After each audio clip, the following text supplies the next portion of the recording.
If you're looking for a really easy dessert or snack recipe, I've got a great recipe for you. Cake batter dip. So we're starting off with half a cake mix, and I'm using a white cake mix. You can also use confetti, that works great. And I just want to make a smaller batch, so a half a cake mix is roughly about 1.5 cups of cake mix. And then I'm going to add a cup of yogurt, and you want to use either plain or kind of neutral flavor like a vanilla. And again, if you want to make a bigger batch, this is really easy to double, and then you can use the whole box of cake mix. And then a half a cup of whipped topping or whipped cream if you want to make your own.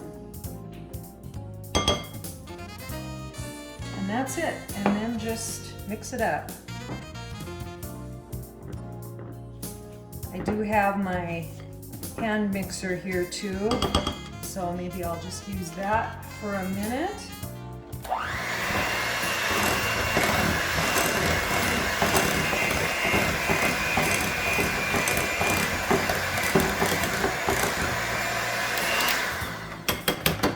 It does mix it up a little bit faster, but it's not completely necessary.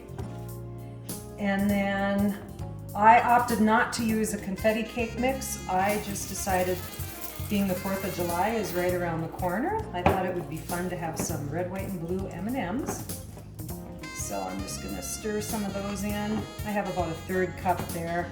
And keep in mind, when you stir these, the color of the M&Ms will kind of swirl into the dip, but I kind of like that. I think it makes it look pretty. There, and now I'm going to transfer it into a serving bowl.